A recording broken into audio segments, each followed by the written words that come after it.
At 3:12 a.m. on December 11, 1978, a black Ford Econoline van pulls up to the side of the Lufthansa cargo building at John F. Kennedy International Airport in Queens, New York. 6 men climb out. They are wearing ski masks and gloves. They know which door to walk through, which alarm to skip, and which night manager to put a gun on first. Inside, 10 employees are working the overnight shift. None of them will be hurt. None of them will see a single face. Within 64 minutes, the crew will drive off with the largest cash haul ever stolen on American soil. This is how it unfolded. By 1978, John F. Kennedy Airport is not just an airport, it is a kingdom. The Lucchese and Gambino crime families control the cargo unions, they control the truckers, they control the warehouses. Hijackings off the airport runways earn millions a year. Most jobs are small, a pallet of televisions here, a shipment of furs there. Nobody pays much attention. The man who runs cargo theft out of JFK is named James Burke. Friends call him Jimmy. Some call him Jimmy the Gent. Because he tips the truckers he robs, he is an associate of the Lucchese family. He is not a made man, because his father was Irish, but he is feared more than most who are. He operates out of a bar in Ozone Park called Robert's Lounge. He owns a piece of it. He runs a cargo crew out of the back room. In the summer of 1978, a Lufthansa cargo agent named Louis Werner is deep in gambling debt. He owes a bookmaker named Marty Krugman around $20,000. Werner has been skimming small amounts from foreign currency shipments at the airport for years. He knows the schedules, he knows the building, he knows when the vault is full. One day, he tells Krugman about a routine. Every month, American servicemen and tourists in West Germany convert their Deutsche Marks back into US dollars. Krugman takes the tip to Jimmy Burke. Burke moves fast. He pulls together a crew. Tommy DeSimone, a Lucchese associate with a reputation for killing first and asking nothing later. Angelo Sepe, a quiet professional. Louis Cafora, called roast beef for his size. Joe Manri, Robert McMahon, known as Frenchie. Paolo Licastri, a driver named Parnell Edwards called Stax. And on the periphery, a hustler named Henry Hill, who handles logistics. Burke pays Werner up front for the floor plans, the alarm details, the names of the night staff, and the combination to the inner vault. The job is set for the early hours of December 11th. The men move in through the employee entrance. They have a key, Werner has supplied it. They take the senior cargo agent, Kerry Whalen, first. Walk straight. They take him at gunpoint to the loading dock and order him to unlock the vault area. They round up the other 9 employees, one by one, and herd them into a basement lunchroom. They handcuff them. They tape their mouths. They tell them that their families are being watched, that their home addresses are known, and that anyone who calls the police in the next hour will lose a wife or a child. Nobody resists. Inside the vault, 2 of the crew load 40 cardboard cartons of cash onto a hand truck. Beside the cash, there are 5 smaller cartons of jewelry. They take those too. They load everything into the back of the van. They unplug the security cameras. They check the loading bay. Then they walk back through the building one more time, calmly, to make sure no employee has worked free of the handcuffs. They have taken approximately $5 million in cash and roughly $875,000 in jewels. The handoff plan is simple. He drives it back to his own apartment in Brooklyn. He parks it on the street.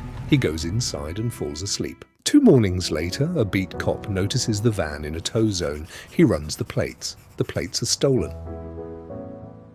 By the time investigators arrive, the van is already linked to a hijacking.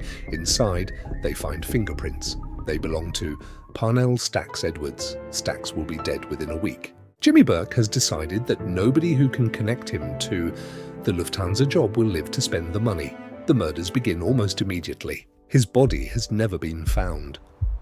Louis Cafora, roast beef, asks Burke when his payout is coming. Cafora and his wife disappear together in the spring of 1979. Paolo Licastri turns up in a vacant lot in Brooklyn, half burned. They know about Werner. They know roughly where the money went. What they cannot do is prove it. Witnesses keep dying. The men who remain refuse to speak. The official tally rises through 1979 and into 1980. At least 8 people connected to the heist or to the people who pulled it are murdered. None of the killings are formally solved. Most of the bodies are never returned to their families. In May of 1980, an associate of Burke's named Henry Hill is arrested. On narcotics charges in Long Island, he's facing a long sentence. He tells the FBI almost everything he knows about the Lucchese family, about Jimmy Burke, and about the Lufthansa job. He cannot deliver Burke for the heist itself because he was not inside the building and the men who were are now in oil drums or shallow graves.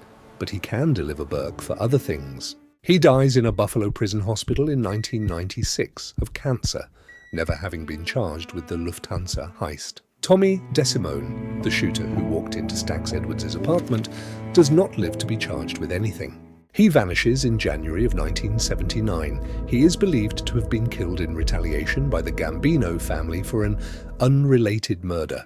His body has never been found.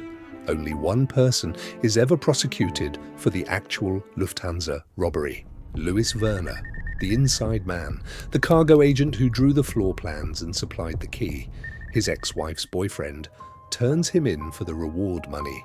Werner is convicted in May of 1979 and sentenced to 15 years. He serves 7. Of the 6 men in ski masks who walked into the building, none are ever charged for what they did inside. The money is never recovered. Not a single one of the 40 cardboard cartons of cash is ever found. No serial numbers are ever flagged at a bank. No suitcases full of bills ever turn up in a basement. The $5 million in untraceable currency was untraceable for a reason. Investigators believe most of it was funneled through the Lucchese family within weeks and washed through legitimate businesses across Queens and Long Island over the following years. The jewels are believed to have been broken up and resold piece by piece through the Diamond District in Manhattan. In 2014, more than 3 decades after the heist, the FBI arrests an aging Banano capo named Vincent Asaro. They charge him with playing a role in planning the Lufthansa job. The case rests heavily on the testimony of his own cousin, who has flipped. The trial is short. The jury deliberates for 2 days. Asaro is acquitted. He walks out of the courthouse a free man.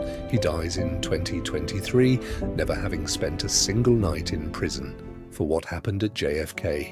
In 1985, the journalist Nicholas Pileggi published a book about Henry Hill's life inside the Lucchese family. He called it Wise Guy. 4 years later, Martin Scorsese adapted it into a film called Goodfellas. The Lufthansa heist sits at the center of the second half of that movie. For most Americans, that is the only version of the story they will ever know. A montage, a song, a series of bodies in parked cars. The real men in the real building on the real December morning are mostly forgotten outside of New York. The cargo agent who drew the floor plan served his time and disappeared into private life. Marty Krugman's widow spent the rest of her life trying, without success, to recover even a single dollar of the $5 million. To this day, the Lufthansa heist remains the largest unsolved cash robbery in American history.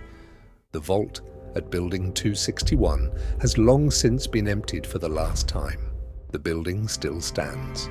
The men who walked into that building at 3 in the morning on December 11, 1978, took $5 million and killed at least 8 people to keep it. None of them were ever punished for any of it. The money has not been found.